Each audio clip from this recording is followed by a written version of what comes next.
یہ ان دنوں کی بات ہے جب بیروت مڈل ایسٹ کا کلچرل اور فائنینشیل ہب بن چکا تھا۔ ساحل کنارے لگژری 5 اسٹار ہوٹلز کھلنے لگے، ہالی ووڈ سے لے کر بالی ووڈ دنیا بھر کے فلمی ستارے آنے لگے۔ جب آج کی طرح وہاں ہر طرف تباہی کے مناظر نہیں تھے بلکہ خوبصورتی اور خوشحالی نظر آتی تھی۔ عرب دنیا کا پیرس کہلاتا تھا بیروت۔ آج میں آپ کو بتانے جا رہی ہوں بیروت کے سنہرے دنوں کے بارے میں، اور یہ بھی کہ وہ خوبصورتی اور خوشحالی تباہی کے مناظر میں کب اور کیسے تبدیل ہو گئی۔ میں ہوں سمرا فاطمہ۔ آپ سن رہے ہیں BBC ریڈز۔ یہ بات ہے 1955 سے 1975 تک کے دور کی، جس کے بارے میں سمیر قاصر اپنی کتاب بیروت میں لکھتے ہیں کہ راتوں رات نئے نائٹ کلبز کھلنے لگے تھے وہاں، جہاں ہالی ووڈ کے ستارے، دنیا کی مشہور شخصیات اور تیل کے کنویں کے مالکان آتے تھے۔ قریب ہی امریکن یونیورسٹی تھی جو ایک طرح سے پورے شہر کا انٹلیکچوئل سینٹر تھی۔ شاید بیروت کا سب سے مشہور مقام اس وقت سینٹ جارجز ہوٹل تھا، جسے مشہور فرینچ آرکیٹیکٹ آگسٹ پیرے نے ڈیزائن کیا تھا۔ 1934 میں تعمیر ہونے والے اس ہوٹل کو دنیا کے مشہور لوگوں کی پسند بننے میں زیادہ وقت بھی نہیں لگا۔ سمیر قاصر اپنی کتاب میں لکھتے ہیں کہ مشہور اداکار Peter اوٹولے، Marlene Brando, Liz tailor اور رچرڈ برٹن کو اس ہوٹل کی لابی میں ٹہلتے ہوئے دیکھا جا سکتا تھا، اور اس کے علاوہ اردن کے شاہ حسین اور ایران کے شاہ رضا اپنی بیوی کے ساتھ اکثر یہیں چھٹیاں گزارتے تھے۔ لیبنیز اکانومسٹ جارجس گورم اپنی کتاب فریگمنٹیشن آف مڈل ایسٹ میں لکھتے ہیں کہ بہت سے لوگوں نے کم فلبی کو، جو شاید اس صدی کے سب سے بڑے ڈبل ایجنٹ تھے، ہوٹل کے بار میں بیٹھے دیکھا۔ قاصر لکھتے ہیں بیروت کی اشرافیہ اس جگہ گھومتی پھرتی تھی، لیکن وہ لوگ بھی رک کر انہیں دیکھتے تھے۔ انہیں دیکھنا بھی ایک اعزاز ہے۔ ووگ میگزین نے لکھا کہ اس وقت بیروت کا موازنہ کسی بھی جدید یورپی شہر سے کیا جا سکتا تھا۔ بیروت کی ہمراہ اسٹریٹ کا کمپیریزن پیرس کی مشہور شانزلیزے سے کیا جاتا ہے۔ یہاں خوبصورت fashion stores, theatres, بوٹیکس، restaurants, cafes اور ہوٹلز کی قطاریں تھیں، جہاں دنیا بھر کے فنکار، شاعر، دانشور اور ادیب جمع ہوتے تھے۔ صرف ہمراہ اسٹریٹ پر 1 درجن سے زیادہ سنیما گھر تھے، جن میں ایلڈورادو، پیکاڈیلی اور ورسائے خاص طور پر مشہور تھے۔ بیروت کے وسط میں پرانے بازار بھی تھے، جہاں مقامی لوگ خریداری کیا کرتے تھے۔ بیروت پر فرانس کا اثر فطری تھا، کیونکہ یہ پہلی جنگ عظیم کے بعد سے فرانس کے قبضے میں تھا اور اسے 1943 میں ہی آزادی ملی تھی۔ سن 1952 میں بیروت کے مرکز کے باہر ایک کلب کھولا گیا تھا، جہاں بیروت کے بڑے تاجر تیراکی اور شراب نوشی کے لیے جایا کرتے تھے۔ ساحل سمندر کے قریب کسینو ڈو لیبان نہ صرف دنیا بھر کے جواریوں کی پناہ گاہ تھی، بلکہ ڈیوک ایلنگٹن جیسے پیانو بجانے والے فنکار اور جیک بوریل جیسے گلوکار وہاں پرفارم کیا کرتے تھے۔ اس وقت بیروت بینکنگ، تجارت اور سیاحت کا بھی مرکز تھا۔ بحیرہ روم کے مشرق میں کام کرنے والی کمپنیاں سعودی عرب اور دیگر خلیجی ممالک لبنان کے دارالحکومت بیروت میں اپنا ہیڈ کوارٹر قائم کرتی تھیں، کیونکہ وہاں اچھے کمیونیکیشن کے کنیکشنز، سکولز اور یونیورسٹیز کی کمی نہیں تھی۔ اور یہی نہیں، فلموں میں بھی بیروت کی خوب دھوم تھی۔ اصل میں لبنان کے ایک طرف برف سے لدے ہوئے پہاڑ، دوسری طرف خوبصورت ساحل تھے۔ وہاں کے لوگ پوری دنیا سے آنے والے لوگوں کو خوش آمدید کہنے کے لیے تیار نظر آتے تھے، اور اس دور میں پرورش پانے والے بہت سے لبنانی اب بھی گرمیوں کے موسم کو یاد کرتے ہیں جب سیاح بیروت آتے تھے۔ ملک بھر میں ہریالی تھی، کئی مقامات پر لوگ پکنک مناتے نظر آتے تھے۔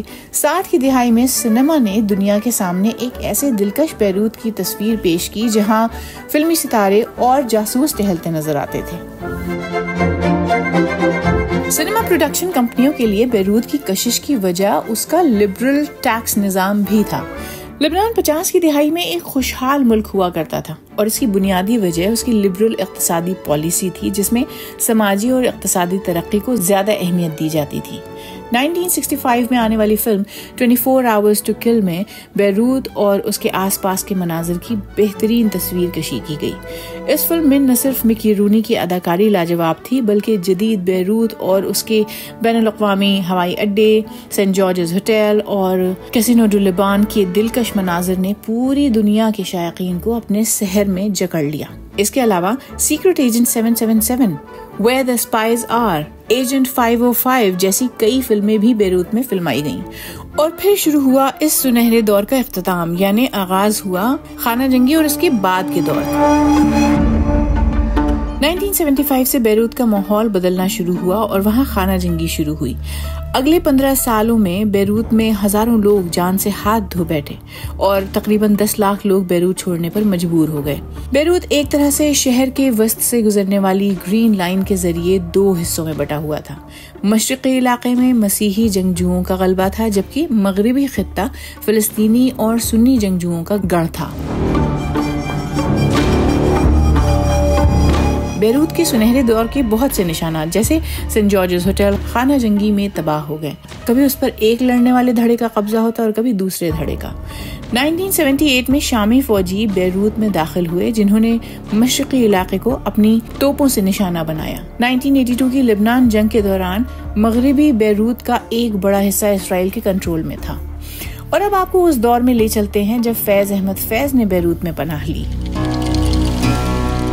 یہ بات ہے 1982 کی، جب اسرائیل کے حملے کے بعد ارامکو ورلڈ میگزین میں بہت سے یورپینز کے مضامین شائع ہوئے جن میں انہوں نے جنگ سے پہلے کے لبنان کو بیان کیا تھا اور اس کی خوبصورتی، خوشحالی اور معیشت کی تباہی پر دکھ کا اظہار کیا تھا۔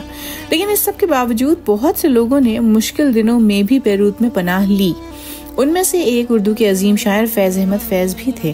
جنرل ضیاء الحق کے دور میں جب فیض کا پاکستان میں رہنا مشکل ہو گیا تو انہوں نے بیروت میں بدامنی کے باوجود چند سال وہاں گزارے۔ وہیں رہ کر انہوں نے لوٹس میگزین کی ایڈیٹنگ کی۔ جب اسرائیل نے 1982 یعنی 1982 میں بیروت پر حملہ کیا تو وہ بیروت چھوڑ کر اپنے ملک واپس چلے گئے۔ 1990 میں جب جنگ کے خاتمے کے بعد بیروت کی تعمیر نو کی کوشش شروع ہوئی تو شہر نے اپنی پرانی حیثیت دوبارہ حاصل کرنے کی طرف قدم بڑھائے۔ وہاں ایشین کلب باسکٹ بال اور ایشین فٹ بال چیمپئن شپ جیسے مقابلے منعقد ہوئے۔ یہی نہیں، گزشتہ 25 سالوں میں 3 بار بیروت میں مس یورپ مقابلے کا انعقاد بھی کیا گیا۔ 7 سال پہلے 2017 میں ایگزیکٹو میگزین نے لکھا تھا کہ لبنان ایک بار پھر سیاحوں کا انتخاب بن رہا ہے۔ وہاں منعقد کیے گئے ڈیزائن اور آرٹ کے میلے بہت سے کریٹو لوگوں کو وہاں آنے کے لیے راغب کر رہے ہیں۔ لیکن اس سب کے باوجود بیروت کے ماضی نے اس کا پیچھا نہیں چھوڑا۔ بیروت کی تباہی ایک طرح سے اس کی پہچان بن گئی۔ کئی دہائیوں تک شہر کبھی ایک بحران سے کبھی دوسرے سے نمٹتا رہا۔ مرنے والوں کی تعداد میں بھی اضافہ ہوتا رہا۔ وہاں کی معیشت مکمل طور پر تباہ ہو چکی تھی۔ 4 اگست 2020 کو بیروت کے بندرگاہ پر ایک زبردست دھماکہ ہوا جس میں 180 افراد ہلاک ہوئے اور 6000 زخمی ہو گئے۔ اس دھماکے سے شہر کا بڑا حصہ تباہ ہو گیا تھا اور تقریباً 3 لاکھ لوگ بے گھر ہو گئے تھے۔ بیروت پر تازہ ترین اسرائیلی حملے ظاہر کرتے ہیں کہ یہ شہر ایک بار پھر تباہی کی زد میں ہے۔ BBC ریڈز BBC ریڈز کے ذریعے ہماری یہی کوشش ہے کہ BBC اردو کی ویب سائٹ کی وہ سٹوریز جن میں آڈینس کی دلچسپی زیادہ نظر آتی ہے انہیں اور بھی زیادہ لوگوں تک کیوں نہ پہنچایا جائے۔ تو ہم پڑھیں اور آپ سنیے اور اپنے دوستوں اور ساتھیوں کو بھی سنائیے۔